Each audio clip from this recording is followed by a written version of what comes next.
Guru besar warning.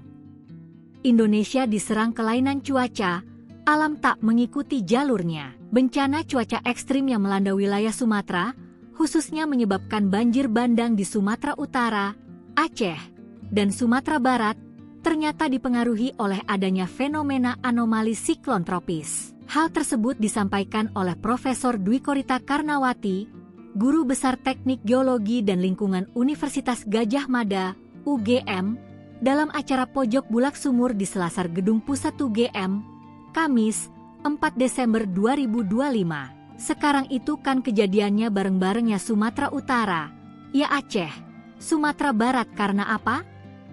Karena siklonnya itu mampir-mampir, siklonnya itu anomali. Biasanya siklon itu patuh, lintasannya itu patuh pasti, ada jalurnya. Kali ini itu enggak, ujar Profesor Dwi Korita Karnawati. Dwi Korita menjelaskan, perilaku siklon kali ini sangat tidak biasa.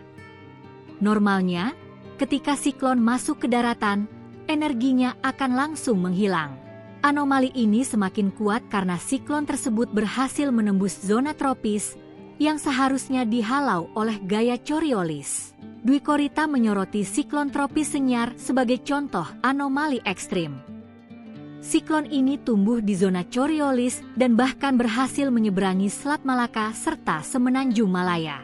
Oleh karena itu, bencana alam di Sumatera merupakan integrasi kompleks antara anomali iklim cuaca, anomali geologi tektonik yang diperparah oleh faktor antropogenik, aktivitas manusia.